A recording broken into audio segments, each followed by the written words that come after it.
time of year again where WWE likes to pretend it's some type of sport, and we have to do the WWE Draft. This one is not brought to you by anything. This one does not have Cletus the Robot in the draft room like last year's WWE Draft, which was far more entertaining than anything I've seen. But this year's WWE Draft was just pretty much them trying to solidify certain things. So let's just get through it, shall we? On Friday night, the first overall pick for Monday Night Raw was Drew McIntyre. Why did we make Drew McIntyre the number 1 overall pick this year? Well, to solidify that Drew McIntyre is now the guy of WWE. Whatever. Roman Reigns ended up being the second pick, but he's going to stay on SmackDown Live. Perfect. Tribal Chief on SmackDown gives me more of a reason to keep watching SmackDown. Of course, Asuka, the Raw Women's Champion, stays on Raw. Makes sense. Seth Rollins, the Monday Night Messiah, is now the Friday Night... I don't even know what you would rhyme it with, but Seth Rollins is now going to SmackDown. I actually like this move, but then we see a draft pick that happens later on in that Friday night, and it kind of changes the whole mood. But I'm kind of happy that Seth Rollins is getting a change of scenery. He's been on Raw for quite some time. He's already feuded with everyone on there. He wasn't going to do anything anyways in the main event scene. He had no interest in doing anything with Retribution, so might as well get him off that brand. Let him do his shtick where he doesn't have to worry about, oh, I have to go for the world title, or I have to do this. He can just stick around and doing whatever he's doing just fine. So I'm fine with Seth Rollins going to SmackDown. Hurt Business stays on Raw because that's the only faction that can go against Retribution. That's the reason why they're staying. AJ Styles in the second round got drafted to Raw. Of course, he wants to run away from Paul Heyman. AJ Styles and Paul Heyman want to kill each other, apparently. I was actually looking forward to like the AJ Styles and actual like Roman Reigns feud. I thought like maybe like a mini feud with AJ Styles and Roman Reigns, with AJ Styles going up to Roman saying, hey, I'm the face that runs the place, and then the tribal chief saying, no, I'm the tribal chief of this place, and solidifying Roman more as a badass and everything. But no, instead AJ Styles is just going to do a bunch of mid-card stuff on Raw. Sasha Banks to SmackDown, no surprise. Naomi to Raw, sure, why not? I mean, maybe she gets more TV time. Bianca Belair to SmackDown, that's great. You know, Bianca Belair, honestly, she was kind of lost in the picture on Raw. It was like they couldn't find a way to get Bianca Belair on Raw to be featured as that main woman on the roster. I mean, they have Asuka right now. Once Becky comes back, it's Becky. Once another pick that I'm going to be mentioned comes back, she's going to be the main face. Like, Bianca Belair would have just been lost in the shuffle. At least on SmackDown, you know, she can stand out, especially compared to Bayley and freaking Sasha Banks. So this was a really good pick, a really good move, and actually a move I'm excited for by WWE. Bianca Belair definitely has high-end potential. And the Raw Women's Tag Team Champions, or the Women's Tag Team Champions, I don't think it really matters. I don't think just go on all three brands anyways. Nia Jax, Shayna Baszler on Raw. Raw decided with the third round pick to take Ricochet, okay. SmackDown took Jey Uso, okay. Raw picked Mandy Rose, which made no sense. Like, didn't The Miz doing a storyline to trade Mandy Rose to Raw, right? Like he talked to the USA execs because he does Miz and Mrs. He was able to get Mandy Rose to go to Raw. So how all of a sudden now Mandy Rose is eligible for the... I just don't understand. It makes no sense. Why even trade Mandy Rose in the first place? Ray and Dominic Mysterio go to SmackDown, and this is where everyone let out the illustrious moan and groan unanimously, as we were finally happy that Seth Rollins was gone. Like, gone from Raw. No more tormenting the Mysterios and the family, but nope, the Mysterios are going to SmackDown. And you know what? Same thing with kind of, you know, Rey Mysterio and Dominic going to SmackDown applies to Seth Rollins. They weren't going to do anything with these two against Retribution. Rey Mysterio is not going for a world title anytime soon, nor Dominic is ready for a world title or mid-card scene, and that scene is kind of all stacked up anyways, with Keith Lee going to being there, Drew McIntyre, so forth and so forth. So with Rey Mysterio going to SmackDown, gives him a fresh start, to give Dominic a fresh start. Obviously, Vince is very high on Dominic. SmackDown also is that one show that's on a mainstream network, and WWE really does well with their Hispanic market. They see Dominic Mysterio and heck, even Dominic's little sister Aaliyah as probably future players for them. So of course, get him on the show that's getting the most viewers. That makes perfect sense, especially since, you know, Dominic Mysterio, he's been one of the pleasant surprises of WWE in 2020. I think a lot of people, if you ask them about Dominic Mysterio, yes, they're tired of the Seth Rollins feud, but a lot of people will probably say they do like Dominic Mysterio. They don't hate him, and they're excited to see what he's doing moving forward. Miz and Morrison move to Raw, whatever. New Day goes to Raw, and then this leads to the split because Big E gets drafted to SmackDown. And for me personally, I really liked what they did here. I know this caused a lot of wrestling Twitter and a lot of wrestling fans to be upset because there was no logical reason why the New Day, like I was reading this a lot, like this made no sense. How could they do this? And it's like, it's the draft. They can draft whoever they want. Why would they just, you know what I'm saying? Like, they can do whatever they want with the WWE draft. They can decide, like if they wanted to get the Hurt Business but said, see a Cedric Alexander, they could have done that, but they were nice and they let Cedric Alexander with the Hurt Business. I mean, that's just how it works. And yeah, I saw people just be upset. I get it. I like the New Day too. I thought they were doing great stuff. But this whole Big E thing, they really, really need to catch it with the lightning in the bottle. They're doing a great job booking Big E. Sting says he's no longer with the New Day, but there's more successful things with him moving forward. Dana Brooke gets drafted to Raw, okay? Otis stays on SmackDown, obviously. Angel Garza to Raw. All right. Good that Angel Garza recovered. Humberto, he's still with the company? They haven't released him or sent him to NXT? Whatever. Humberto Carrillo still on Raw. Great. Never-ending feud with Angel Garza. Murphy's on SmackDown. Oh, of course. Drew Gulak's on Raw. I didn't know he was... Didn't he get released and then he got re-signed? And what is he doing? Kalisto. Oh, cool. The GOAT. Still on SmackDown. Good reason. But this was the most random one. So they sent Tucker to Raw. Like Tucker. Otis's tag team partner, Tucker. And of all the people, I'm like saying to myself, is Vince like trying to find a way to repackage him with Dabo Coda or something? Like what is the reasoning of separating Heavy Machinery?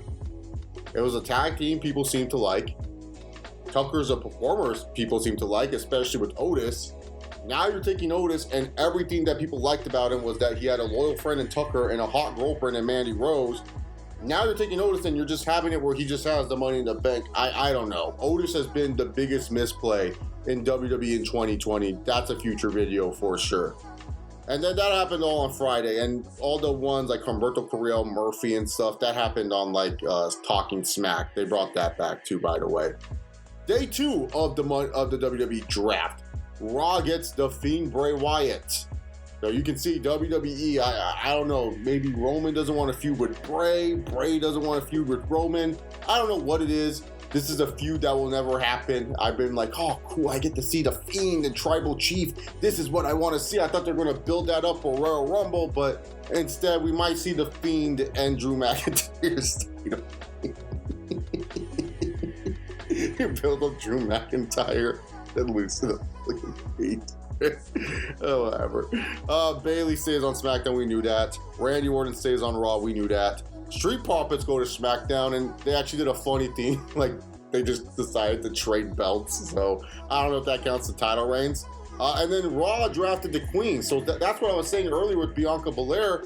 No way. You know, if Becky comes back, and they have Charlotte, and they already have Asuka, no way Bianca Belair finds time on Raw. On SmackDown, she'll find time. She is definitely in that mix with Bayley and Sasha, so great. I'm fine with that. But yeah, I'm happy that Charlotte's on Raw. It gives me at least one reason to watch Monday Night Raw.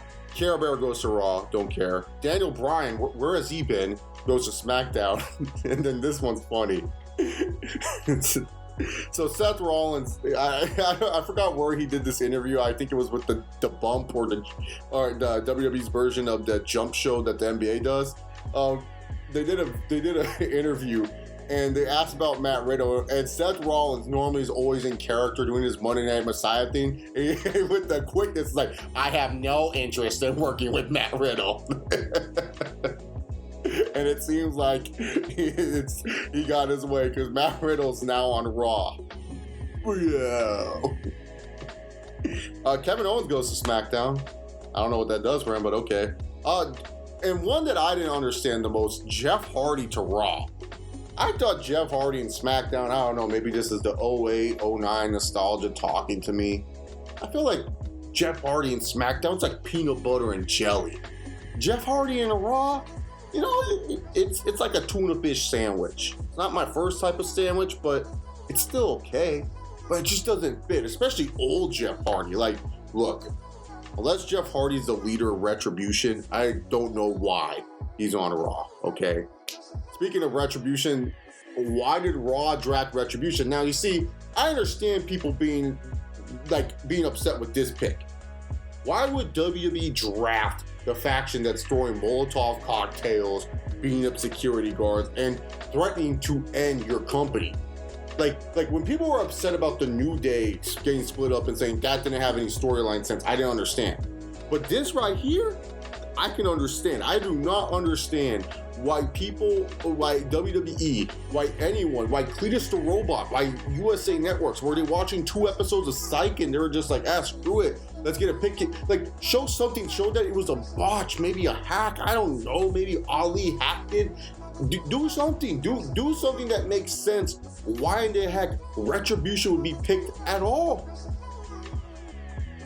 Like, seriously, why would you pick Retribution? Like, it just made no sense. Lars Sullivan's on SmackDown. Girls better not wear yoga pants around them. Keith Lee goes on Raw. That's fine. King Corbin's still on SmackDown. Alexa Bliss is now on Raw. Okay, that's fine. They're doing the Fiend stuff. That's actually kind of enjoyable. Elias is back and he's on Raw. Sami Zayn's on SmackDown. That's fine with me. Lacey Evans goes to Raw. I thought she was still on Raw, but I guess she's been on SmackDown this whole time. So what do I know? Cesaro and Schinsky onto SmackDown. They were still there. Sheamus to Raw. I like this move by Sheamus. I think Sheamus is a really good gatekeeper at this point in his career. He makes other people look legit, but he's still legit because he has that former world champion cred. But he's like one of those guys who is a former world champion, but you can still take seriously. Like he put on a killer feud with Big E.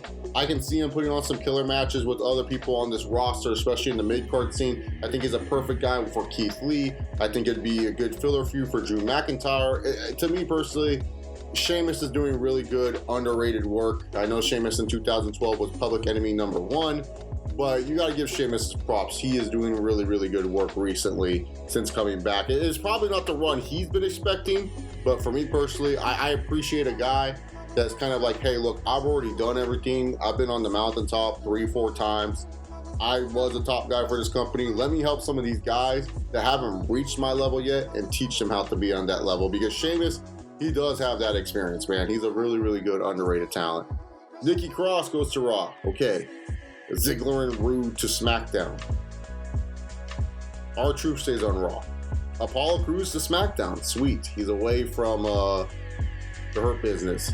Dabo Kodo to Raw. Well, he's on like Raw Underground. I don't even know. I haven't watched like a full episode of Raw. I watch YouTube Raw. That's the best way to do it. Titus O'Neil's on Raw. And then this is just where they're just going to random people. Carmelo's on SmackDown.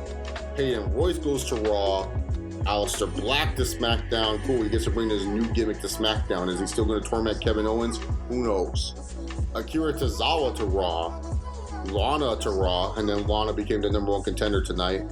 So much for that punishment for Rusev or Miro, whatever his name is, being on AEW. Natalya to SmackDown. Okay. Riddick Moss, I don't even know who this is. Like, I'm being dead serious. Riddick Moss. I don't know who he is. I think he's a former 24/7 champion. I don't know who he is. I really don't understand him. I don't get him. Right squad to SmackDown, whatever. But who is also Arturo Ruas? Like, I don't know. It is what it is. So let's see what else happened. Shorty G was added to the SmackDown roster Monday. He went on drafted on Friday. Okay. The Lucha House Party were added to the Raw roster on Monday. They went on drafted on Friday. Wait, so the Lucha House Party, like, okay, whatever. That's the WWE Draft for you guys. That is everything that happened. That was the magnificence of it all. And for me personally, will it change much? Mostly on the top level / mid-card scene. All the jobbers and lower carders, they are what they are. If you guys like this video, give it a big old thumbs up. Subscribe for more wrestling / MMA content on this channel. Thank you all for watching. Have yourself a wonderful day. And remember guys, just like free agent Brock Lesnar, sometimes you don't have to give a shit in life. Yow.